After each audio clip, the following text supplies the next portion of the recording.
जय जगन्नाथ। अनेक कल्पना जल्पना विजु जनता दल नवीन पट्टनायक होउथला। अनेक गणमाध्यम करुथिले, आमे मध्य करुथुलु। नवीन केउ विकल्प को अपनाइबे?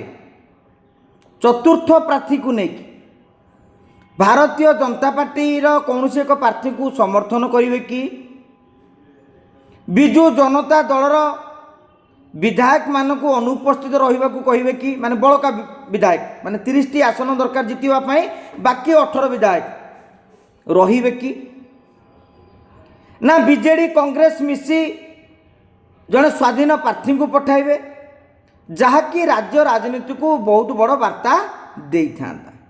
आपण मानकर मने थिबो भारतीय जनता पार्टी नेता माने बहु बड़ बड़ नेता आपण मनमोहन सामल कथा कहतु, सुरेश पूजारी कथा कहतु, विजयपाल सिंह तोमार कथा कहतु, पृथ्वीराज हरिचंदन कथा कहतु, बहु बड़ नेता कहते आमे 3 आसन रे जितबू, 3 आसन रे प्रार्थी देबू, केमिति जितबू से अंक आमको जना, से कायदा से कौशल भी जना।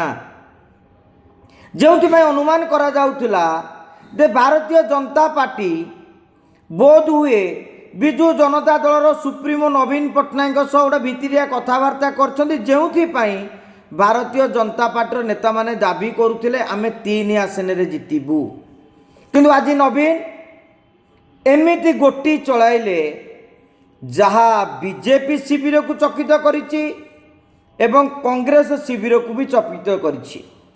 गाय मोट कहले राज्यसभा निर्वाचन रे नवीन बाबू जो गोटी चलैछंदी ताहा भारतीय जनता पार्टी और कांग्रेस को खाली अकल पकाई नहीं, नवीन बाबू यह मध्य प्रतिपादित कर देइछंती जे एबे भी राज्य राजनीतिर सीए हेउछंती सबुठारु बड़ खेलाड़ी।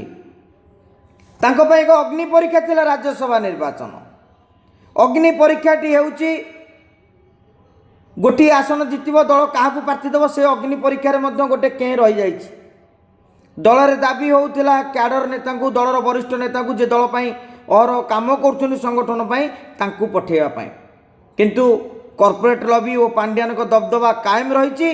तेणु संतुष्ट मिश्र को प्रार्थी कराई, किंतु कथा होउची डाक्टर दत्तेश्वर होता पाखे कहीं गतकाली समस्ते शुणी पीसी सभापति भक्तचरण दास जितेबले कहले मु 5 ना को लेकिन दिल्ली जाऊँगी हाईकमांड पाखकू, से ना भितर डाक्तर होता ना भी थिला।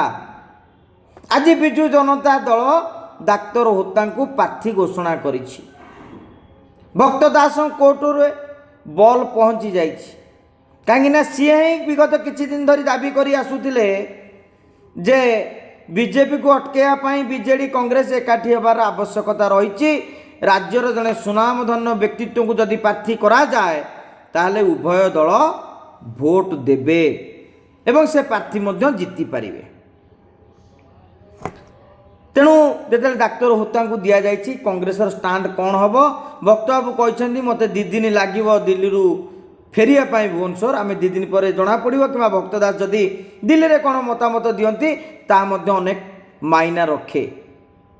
एवं आउ गोटे कथा हूँ भारतीय जनता पार्टी जो आस्पर्धा देखौला आमे 3 जितबू, से माने वर्तमान जोड़िए प्रार्थी देवे ना यही मैदान को आउ जन को प्रार्थी दे विजु जनता दल और कांग्रेस रु घोड़ा किणवे माने हॉर्स ट्रेडिंग घोड़ा बेपार करिवे कि नहीं।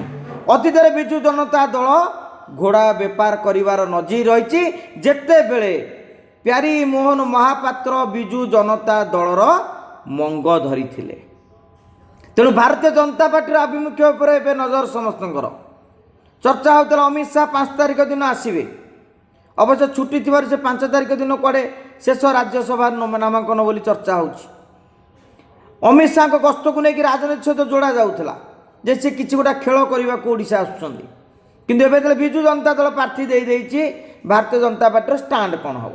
जदि भारतीय जनता पार्टी जोड़िए राज्यसभा आसन में प्रार्थी दिए ताहले विजु जनता दलर जोड़िए एमपी आराम से ବିନା ପ୍ରତିଦ୍ୱନ୍ଦିତାରେ ବାଜିମାତ କରିପାରିବେ। ନବୀନ ପଟ୍ଟନାୟକ ଏବେ ଆହ୍ୱାନ ଦେଇଛନ୍ତି ଭାରତୀୟ ଜନତା ପାର୍ଟିକୁ, ଆପଣଙ୍କର ଭାରତୀୟ ଜନତା ପାର୍ଟି ପାଖରେ ଅଧିକା ଆଜ୍ଞା ଆସନ ଅଛି, ମାନେ ବିଧାୟକ ସମର୍ଥନ ଅଛି। କେମିତି ଗୋଟିଏ ଆସନ ଜିତିବା ପାଇଁ 30ଟି ଭୋଟ ଦରକାର। ଭାରତୀୟ ଜନତା ପାର୍ଟି ପାଖରେ 79 ବିଧାୟକ ଏବଂ 3 ସ୍ୱାଧୀନ ବିଧାୟକ, ଟୋଟାଲ ହେଲା 82। ଯୋଡ଼ିଏ ପ୍ରାର୍ଥୀ ଜିତିଲେ 30 ଗୁଣନ 2 ସମାନ 60, ଆଉ ରହିବ 22 ଖଣ୍ଡ। ଯେତେବେଳେ ବିଜେଡ଼ି ପାଖରେ ତାଙ୍କର ଜଣେ ପ୍ରାର୍ଥୀକୁ 30 ଖଣ୍ଡ ଦେବା ପରେ ଆଉ ରହିବ 18 ଖଣ୍ଡ। କଂଗ୍ରେସ ପାଖରେ 14 କଂଗ୍ରେସ ବିଧାୟକ ଆଉ ସିପିଏମ୍ର ଲକ୍ଷ୍ମଣ ମୁଣ୍ଡାକୁ ତେଣୁ ହିସାବ କରିବା ତାହେଲେ 15।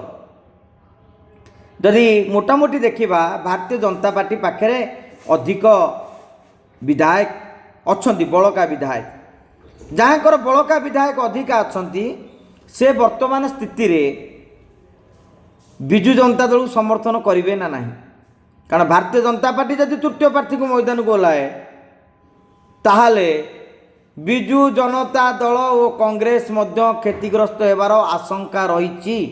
ଯଦିଓ 18, 15, 33 ସଂଖ୍ୟା ଅଛି ଏମାନଙ୍କ ପାଖରେ, ଯଦି 2-4 ଜଣ କ୍ରସ୍ ଭୋଟିଂ କରିଦିଅନ୍ତି ତାହେଲେ ଖେଳ ଏପଟ ସେପଟ ହୋଇଯିବ।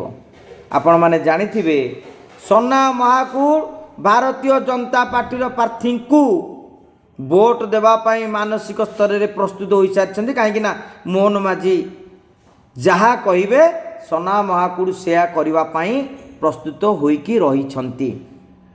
ଏବଂ ବିଜେଡ଼ିର ପ୍ରାର୍ଥୀଙ୍କୁ କୌଣସି ପ୍ରକାର ଅରବିନ୍ଦ ମହାପାତ୍ର ଭୋଟ ଦେବେ ନାହିଁ ବୋଲି ତାଙ୍କର ଯଦି ପୂର୍ବର ବାଇଟି ଆପଣ ଶୁଣିବେ, ତାଙ୍କ ରାଜନୈତିକ ଆଭିମୁଖ୍ୟକୁ ଦେଖିବେ, ଆପଣ ମଧ୍ୟ ସ୍ପଷ୍ଟ ହୋଇପାରିବେ।